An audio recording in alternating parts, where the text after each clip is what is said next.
Yaya Nayebi Sakabino, toujours, chaque fois, nous vivons dans un monde où il y a plusieurs mondes. Il faut faire très attention dans tout ce que tu fais.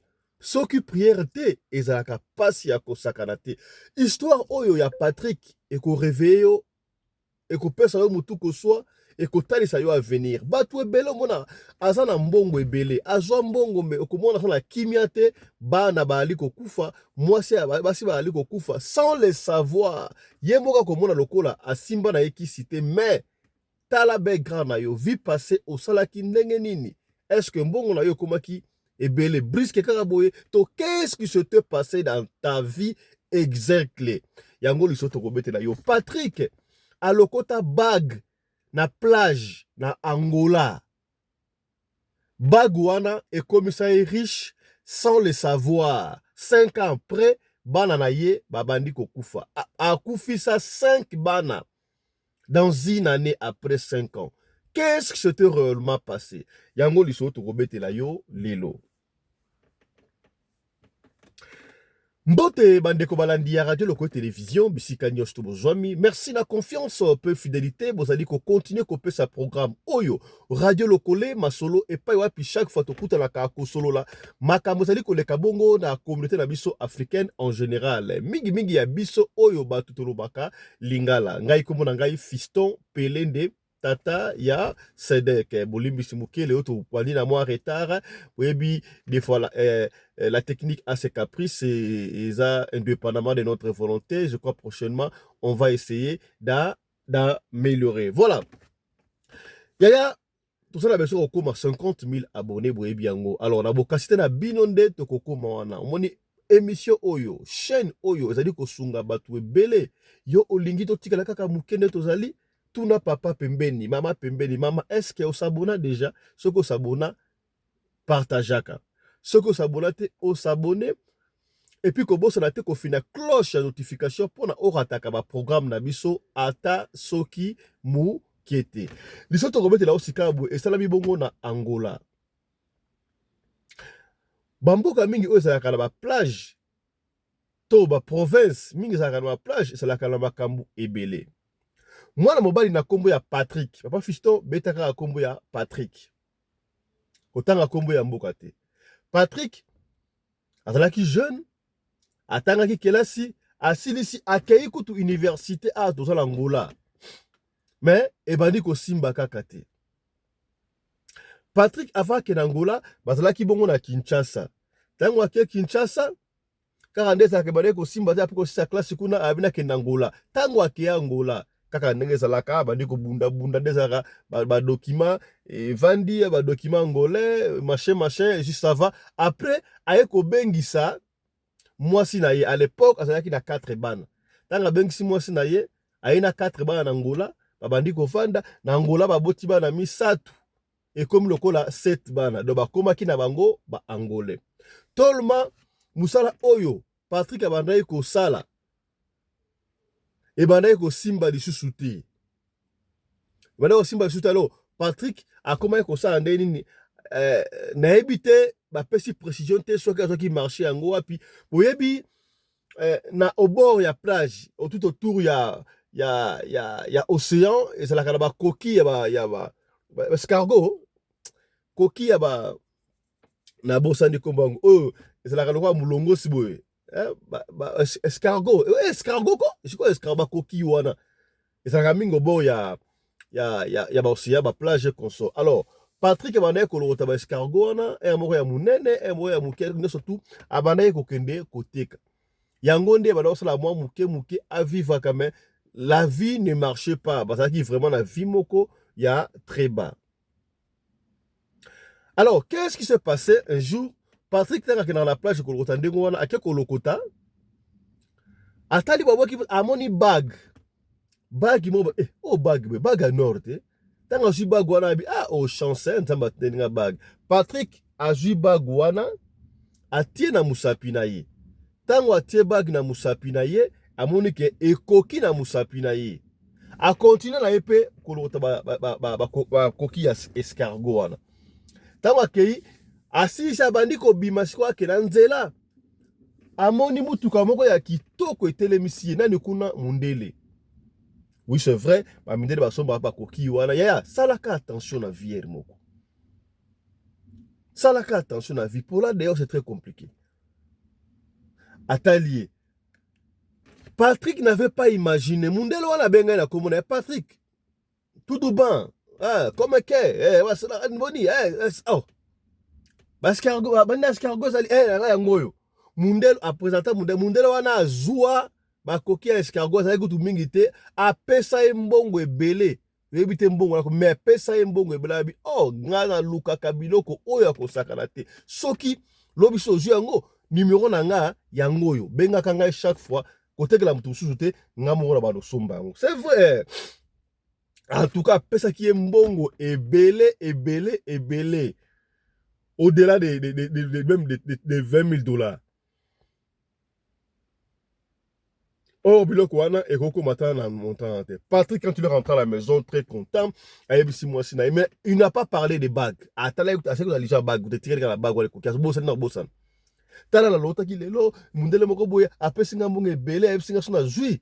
En tout cas, bato atek la bango yebi valeur eloko te, yende yebi valeur eloko yango apesi nga mbongo ebele. En tout cas, soki na zui, na benga kai kaka akobanda ko somba yango machin. Ah, c'est vrai. Ça va? Patrick mbongo azwaki wana, babandi ko sala bisa lobi na ngo ake ajusu parce que abengi mundelo pa yeba kutani apesi do via Patrick bref et bongi. Nambonga badaye kozwana, il était intelligent, n'est-ce pas? Asilisa kelas na ISC, ayebi makaba activité. Patrick a créé ba activité mususu. Mbongo badaye ko pesa yebele wana et ça a créé ba activité mususu. Patrick a sali magasin, asomi ndaku na ngola, dendaku.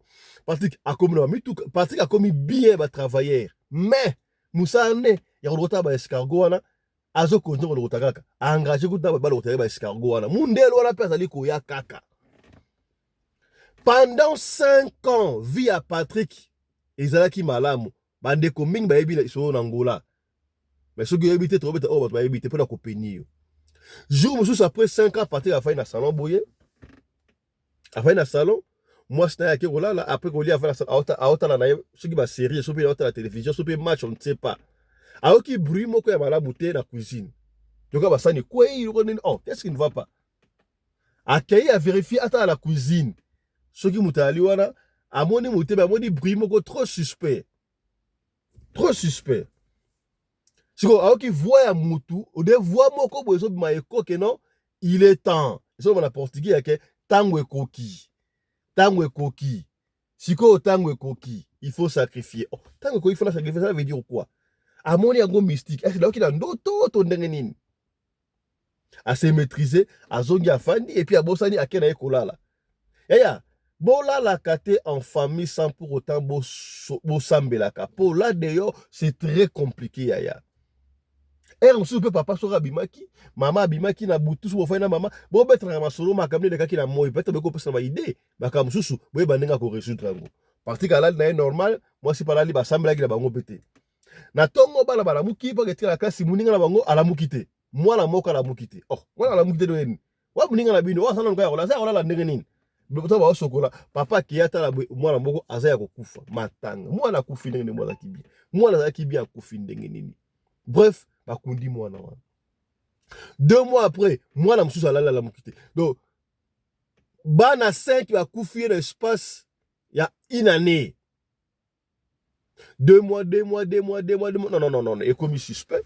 Allez, boyebi bata quartier bomba rapete ah wazaki mutu pamba awa akomba mwana wa mbongo seke yeka akoti ba secte wana ye mtokoli ya bana na ye bato adiko loba kutu mwasi ya Patrick pe abandi ko ima o na monika Patrick asimba kisi parce que non mbongo pende yeli ndenge wana comprendre ngopete na tamu kika boto comme na mbongo no akoti ba secte wana abandi ko sakifilenga bana do mwasi pa machin ah sikoy ba so mutu ana katuku bianza okotuna pe mingi te boso banga mais mwasi ya Patrick akenda pa ba famille na bango. Akenda pa ba famille na bango. Na Kinshasa. Akena Kinshasa. Netika ake koje watri la bana mi bale kaka. Ake woyisa mama na wana papa na batala. Oh, tokotika boyete. Ba kenda ko luka, ne balobaka. Tant ba ke ko luka, batali wana ye mwasa Patrick wana ba bi oui. Ndenge zali awa mobali na yonde asa à l'origine ya baliwa ya bana na yo. Mwasi alobi oui. Nalobaki nini?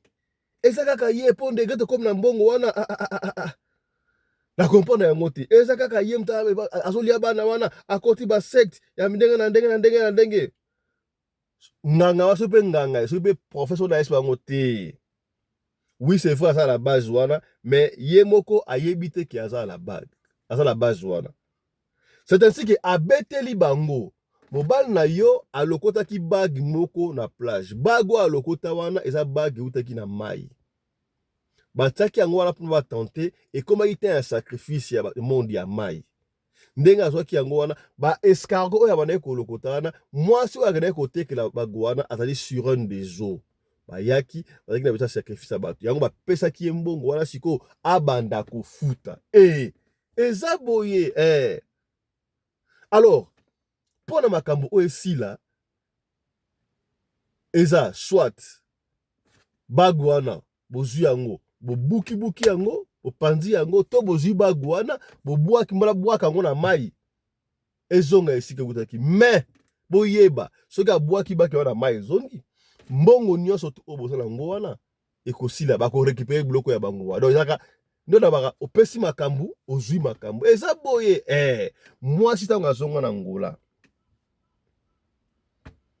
avant nta mobali papa tala boye a expliquer parce que ekomaki bien opère de 5 banda na nzina ne ataye moko mona ngombilinga mbini tala Kinshasa nga nakendaki koluka mama na papa menge sika boye nganga na lobi boye siko Patrick par akanisa lobi oui mais comment ba escargot oteka yango ba prix boye degré moi sur apesa nga plus wana et puis ndenge vie échangeant bala moko eza ne boye. De toutes les façons, j'ai déjà perdu 5 enfants.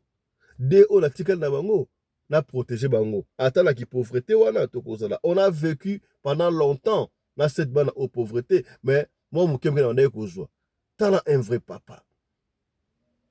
Akenda azwa bagwana abwaka yango na mai, alongola yango abwaka yango na océan na Angola. Tango azongi ndaku mbala moko quelque temps après, ba magasin, ba client ba kota susute, ba biloko ya Patrick et bandiko kufa donc ti Patrick azonga neya. Nane komela mnote. Mutu moko boyebiye azalaki na bambongo, tout akomelaka mbongo esili. Il a accepté ya kotika la baboko pamba, mais a perdre bana na yeti. Histoire ya Patrick ezandingo wana. Ndeko apesi histoire pas histoire beta histoire oya Patrick pour la opéner batu mususu bandeko oyo ba lokotaka biloko na nzela ata ba somba biloko na ba pan shop ba second main salaka attention biloko mususu za kosomba te luka osomba biloko ya ata osomba biloko ya sika ya na masusu ba objet bondelaka avec kota na ndako na yo po là d'ailleurs c'est très compliqué nazwi po na bino frère Johnny alingaka mingi makambo ya bokosola ngona frère Johnny parce que frère Johnny a ta expérience makambo boye ebele to komettre na lisolo o ya frère Johnny ye amoni yango ndenge nini. Frère Johnny, bonjour. Bonjour ndeko Fiston Pelende, bonjour libota na nkolo partout dans le monde et sika okoza koloka biso. Voilà, frère Johnny, merci. Olandi na biso histoire on a oti kobeta Islam na Angola ya frère Patrick, ya Patrick ndenge asilisaki kelasi azaki na moyen. Donc on a dit histoire très bien de tobeti yango wana et puis baga lorotaki nzoka bago azaki la base ya disparition à perdre de 5 banda na espace ya une année. Lecture na sur lisolo oyo zalini. Ya lecture na nga na lisolo oyo ezali ndeko Patrick ezaka ye mokote ezape na bato ebele bakutana makambo wana. Mais ce qui est bon, tant que vous avez masolo oignon, il faut que tu tires ba leçon. Et il faut que tu tires ba leçon parce que moto oyaza na ignorance yende akufaka mais moto yo asa yebeli ke place on zo kende za mabe a kokende susute. C'est ça le problème. Ndeko Patrick tozana nazana li na exemple moko na bandungu na kutana na jeune garçon moko na masuwa. Le jeune garçon là était très beau. Donc, Azala qui vraiment beau. Ozomo na muninga boye. Omituni. Mais eloko nini et koko sala ke muto aboye. Ake ne kozwa. Qui si soit ya mami wata po basi balanda. Et d'abord, nzamba sala ina malamu. Alors ndekwana tokutani na ye ozomona mutu na ye za bien te, des fois kobina bina, des fois banini wana bisuka na maso. Alors natuni batu, qu'est-ce qui se passe à ces messieurs? Si balobi nanga ke monsieur oyo na kekwiti azalaki na ye ni musicien, azalaki na ye ni joueur, mais azalaki akoluka succès et akepa ya nganga akutani na nganga pesi ye kisi, en même temps batindi ye na pembe na mai akei ayebisi kaka azwa bag moko akomona liba ndenge kaka bapesaki akei mpe azwi yango atya na loboko. Ntango akomi korenye jour moko na butu aye kokutana na mokolo bag wana azalaki mami wata sirene, abandi kopesa bainjonction ke ndenge eza wana bag wana kokolongola yango lutu te, mokolo ozwaki yango osalaki nanga deja alliance boye na boye, donc ifo ozala na nga. Mais au moment oyo okozala na ngai okozala lisusu mpasi mosusu te. Donc imaginez-vous ke moto azalaki deja korenye na bafille ebele, mais maintenant le mami wata ye kostope ye, enfin atikala kaka na ye. Alors akokaki yango te, mais amekaki quand même pour résister. Mami wata bine soki o résister, sachez que okoma liboma soit na pour récupérer yo ozonga epa na biso na mai okende kosala epa na biso. Alors le monsieur atikalaki ndenge wana, mais lokola azwaki yango na contre cœur jusqu'à ce que aye kaka kolinga lisusu libanda. Alors mutu na ye balukaki nde tokotanaki na ye na masuwa na ba eka wana baomema na Kinshasa. Je ne sais pas soki akende kobika sitala biso nyonso ozalaki bato kosambela te, mais ozomona likambo ndenge esalemelaki moninga. Alors babag kozwa babag na bamai, kozwa babag ata na ba second hand ndenge olobi wana na kati na ba pani shop na ba auction. Il ne faut pas kozwa bag ochango na d'abord bag ezalaka pona biso net nde tozala na Kinshasa. On a beaucoup d'opportunités ya kozala kosomba ta ba or oyo eza ba cassier ainsi de suite, osangi soki nango epai ya mutu oyo asalaka banini akokosalela na bag na ndenge oyo olingi. Mais soki ozosombaka ba bag kobandaka na shop, ezala ya sika, ezala bag ya second hand, ezala bag ya ba oyo tosombaka na ba auction, il ne faut pas kotiaka ngo na nzoto na yo sans toutefois si prier, parce qu'il y a des dangers aux ali kokete biso par-ci par-là na biloko nyonso je vous dis ezali na ba problème. Mususu ko kozala te ke kaka oke kosomba oyo eza na likambo, mais mususu oke kosomba oyo mutu moko balataka yango azalaki deja na misala mabe, akufi na ye bandeko ne baboke biloko na ye tokolata tokozwa yango te tokende koteka. Ntango baye koteka yo kosomba eloko lolengano tie na loboko nao okomona kaka makambo kosalemela. Parce que d'abord eloko lokola, imaginez-vous que eloko lokola éponge ya pamba oyo Nzambe alakisanga éponge oyo nazwaka na sala témoignage nango, éponge wana ezalaki na molimo ya moto akufa na kati. Sa nga natikala koyeba te, mais nalala likolo éponge wana namona makambo suka nango nakoti ba jeûne prière ezosimba kaka te. Nasali 2 fois jeûne prière esimbi te, naye kozwa décision na bina kende na église nakende kosala jeûne nanga na église. Peut-être nde naosala bandako boye mo ba distraction kokozala nakende église, na kati ya église na biso ya ba intérêt wana ezalaka na ba graba oyo tobengaka ba kitikwala. Alors nayobi te natika matela oyo likolo nga nalala na se, nalali na se natangi etoko mpo nazoluka délivrance. Kola nalali na se 2 jours nasalaki na se nalali bien. 3e jour l'air jeûne esili nazongi likolo na biwa nalala na matela nanga nalala likolo. Nde le jour wana naeki kozwa lisusu attaque. Mais le Seigneur m'avait pas alakisanga tel côté, hein, mais alingaki kaka mettre nga nazwa expérience ya koyeba pourquoi nazalaki kosouffrir. Nazalaki kosouffrir parce que nazalaki na mbeka oyo babengi mbeka ya mutu, eloko ya mutu oyo nga nazalaki kososola te. Alors molimo na Nzambe ntango nalali likolo wana nabi c'est-à-dire soki nalali na se nalali 3 jours na se ezalaki nazolala bien, mais nasilisi jeûne prière nanga na mati likolo ya matela eloko esalemelinga, c'est-à-dire il y a un problème na matela oyo. Ça c'est mon idée à moi propre. Nazwi pe matela na gumbi yango na bina chango na pembeni nalala na kiti kwala mais likolo na etoko likolo ya kitikwala sans matela comme ça na kosambela te nazwi na tiango na pembeni nalali likolo ya kitikwala na nga na matela et na nini na etoko et les jours wana nalali bien les jours suivants na fongoli lisusu matela na nazongisi yango likolo ya kitikwala nalali likolo nango nde attaque lisusu na bien oh voilà le problème c'est eza nde leloko nakangi yango na tiango na pembeni et depuis ces jours là eloko moko banda osalemela nga après quelque temps nde le seigneur akomi révélé nga bifre Johnny voilà comment est-ce que ozalaki na problème comment est-ce que okoki kozwa eloko ya mutu ata bakabelaki osangi po prier pourquoi tu avais fait ça donc nzambe alingaka biso à tout moment tozala bato ya losambo ezala moto akabeli yo fude damanse aye kokabela voilà nasombeli osaki ya loso nasombeli osaki ya fufu nde tozalaka na babonane awa tosalaka mpe bakado epa ya bato okoki kosomba osali moninga surprise oke kopesa ye mais il faut ntango oyo oza kozwa eloko wana ifo bondela ndeko nanga tu peux pas jamais alors ozwa eloko euti na maboko ya mutu obanda kolia yango kaka ndenge wana soki kasi na kolia wana olie banda no na kati ya loso wana yo koyeba vraiment est-ce que frère Johnny siko ndenge lobi makambo obi wana epesi ngai mwa mutu koswa soki mutu asomba mutuka ya second hand ya second main epa ya mutu eke mutu wana akufaki na accident na kati ya mutuka wana mabe ya nayebisi yo biloko nyonso wana oyo nazoyebisi eza baexpérience oyo ngai na vivre nga moko personnellement nasombaki Mazda moko awa na mboka oyo Mazda B250 ezali ya baki nasombi Mazda wana banda nasombaki Mazda ti Mazda eke kokufa na tamboli na Mazda wana te mais le jour nazwi décision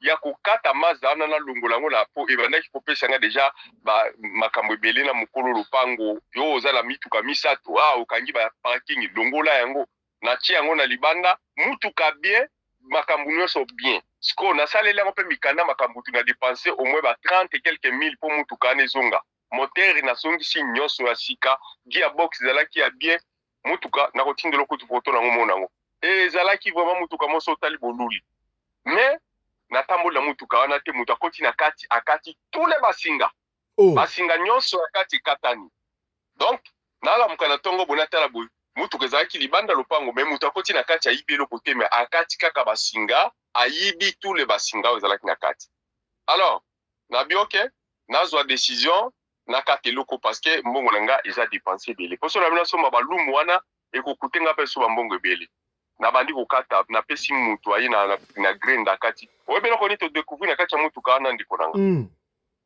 milangi ya kisi ya bazulu na se ya batapi nayebi te na place ebimaki mon frère po mutu abanda kokata yango abengi alobi kotala eloko naye natali bwe ngabi donc kisi oyo ezalaki na kati awa abia na monongo na kati ya ngabi ok nazwi yango kaka na bwaki yango mosika na yo finish kaka yango donc il prouve que biloko eutaka na maboko ya bato il y a toujours des problèmes. Il y a aussi des gens oyo avant somba mutuka alielele na bato asali bato ba sacrifice belé po azwa kaka moyen ko somba mutuka sombi mutuka ana kala mingi pete akokini ko sala mutuka ke soit akufi na ye bande ko ne bazui décision bateka yango ozui mutuka il y a pas problème. Il y a toujours des problèmes. Mais ce qui est bon, nzamba lobi na biso na kat na Biblia ya lobi ete manger tout ce qui se vend au marché mais osala nini na nzela losambo foka kobondela soki ezalaki ete na bondela kate peut-être na mutuka wana na ngana tambola nango kisala tita yo poko fina wa vraiment tanto pe oko kenela ngo pe boye komi na place moko botiki mutu mususu pa ya koti ayibi yango akei mais yo so sali ba dépense donc eloko na bénéficier na mutuka wana eza nini na longoli kaka moteur nango lokola eza nanu ya donc la loba nazongisa yango asika pona somi ba piston ya sika ba segment ya sika tout nde tomonaka ba bearing ya sika nyonso na longoli ka moteur na longoli gearbox na longoli mwa ba biloko na mona kesi nécessaire le reste na kati yango na tindiki yango na nini mais Frère Johnny pona nini bamboka mingi ba province mingi oyo ezalaka tout autour ya ba océan ezalaka na problème est-ce que ba océan pembeni wana ba histoire ebeto kaka ba océan ba comme ba riche na océan ba berta ba vie ba océan ezalaka monde à part qu'est-ce qui se passe tout autour ya océan pembeni ba vie pembeni wana ata yo kuna ba pembeni na océan ezaba mwa mbilinga Yes, océan eza ba place moko malamu te. Awa na mboko tozali. Toza na beach moko tobengaka yango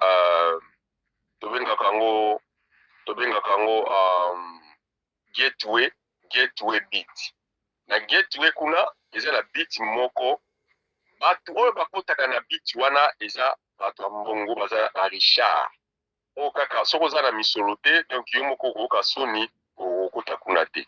Mais beach wana eza clôturé. Donc c'est-à-dire ozokota ofuti mbongo na yo et puis otiki bilamba ka wana. Bilamba na otikala ka wana. Okoti mutakala. Donc kuna bakotaka ndenge wana kaka. Na tenia dame na Eve.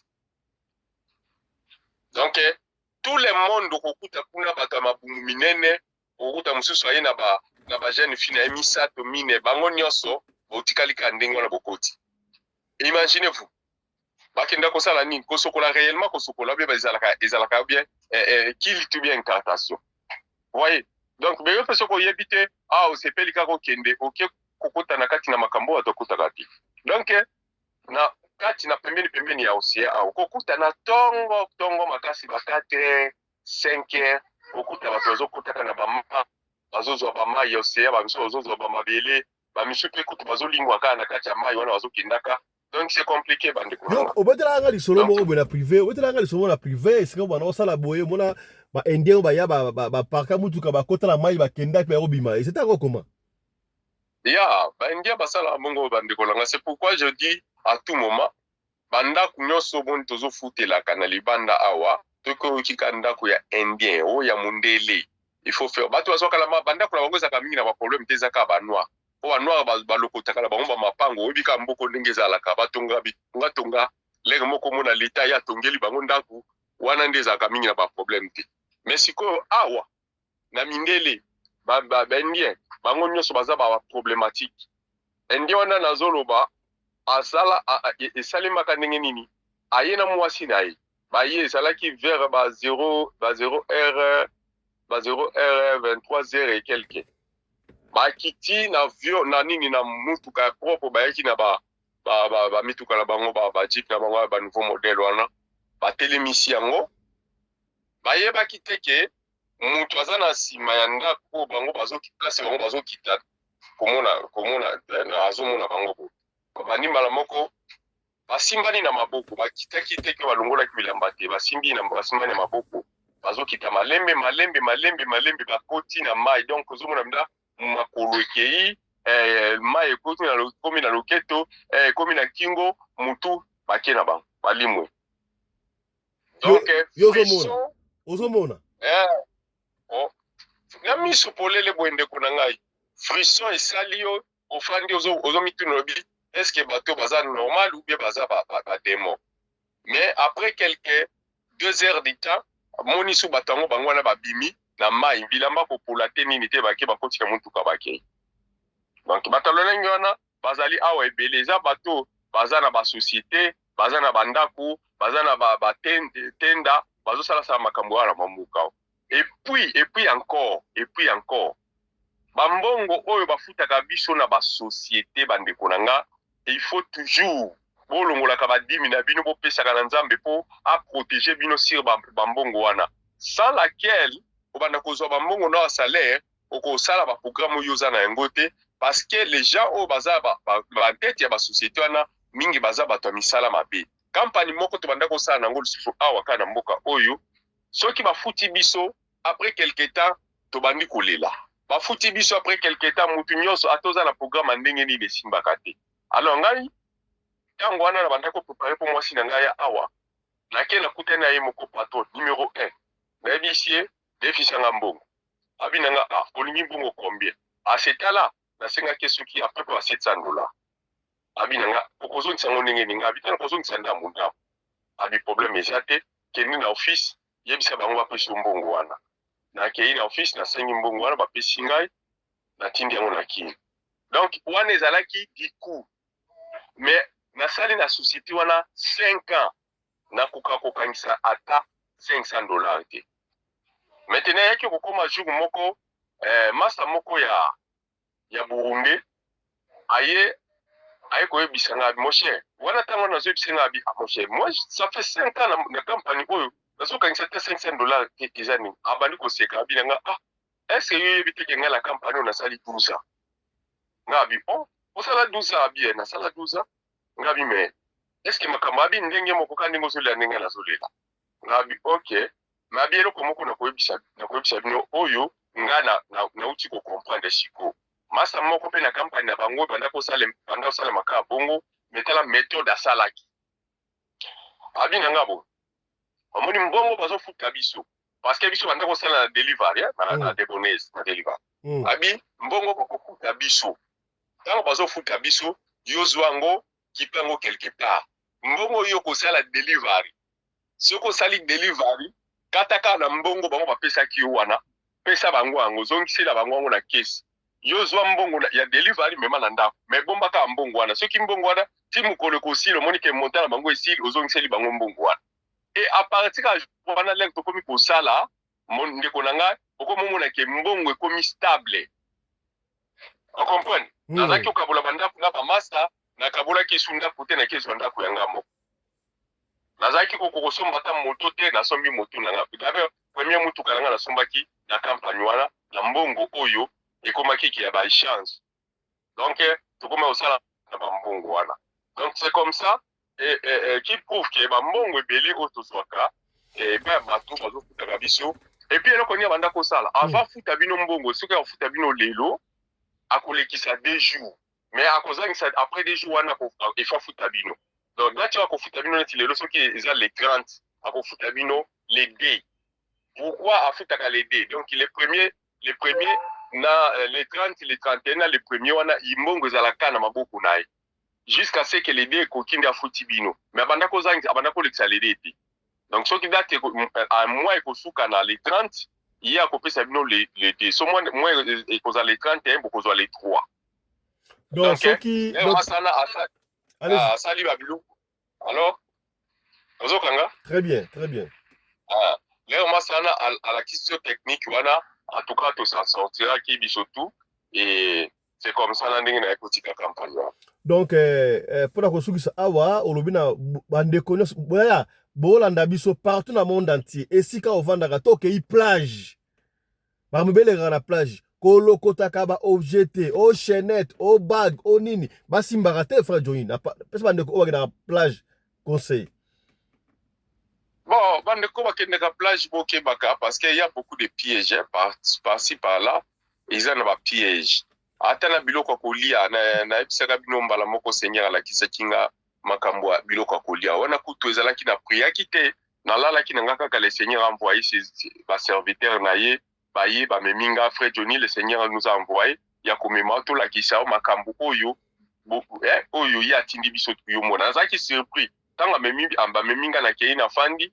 namoni scène ndenge makambo bambisi banyama biloko tolia place eutaka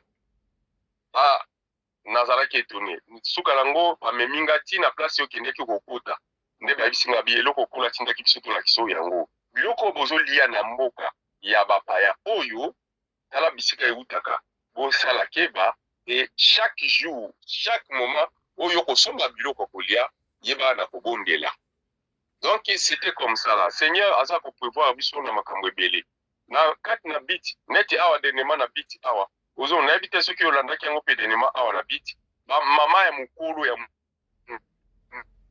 nene azosukula na kati ya moni na biti za ba piscine tozalaki no na biti na biso mona ndenge ezalaki na piscine oyebi yango ndenge ezalaki donc mama moko ya munene pe nazosukula na kati ya piscine wana mena mwana ya 7 ans aza komatela na nzoto aza koya komatela donc mwana wana azalaki mwana auti na famille mususu mama wana auti na famille mususu et puis babiloko wana ezosala mama na kuta azoseka na eka et mwana wana azosala ba mouvement likolo na donc vraiment bato azofilme ezali compliqué ezali normal te makambo elekanga na babiti mingi ezalaka kaka bachose moko commandé na monde de ténèbres donc soki yo po komi na kati na biti kolanda baloyenge ya mamba biti te soki eko visite na yo soki kosokola na ndenge malamu zunga me yaka pe na bilamba ya normal neti mutu ndenge ayaka responsable koya awa te ndenge bato bazalaka tozomona bango mobimba na ye bozomona et il s'en fout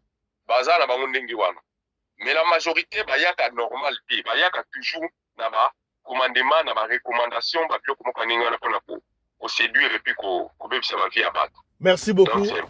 Merci beaucoup frère Johnny bandeko to comme na suka soki lisolo oyo édifio te yo partager peut-être ko sunga ndeko moko songolo esika moko pakala. Allez, chap chap et tchara.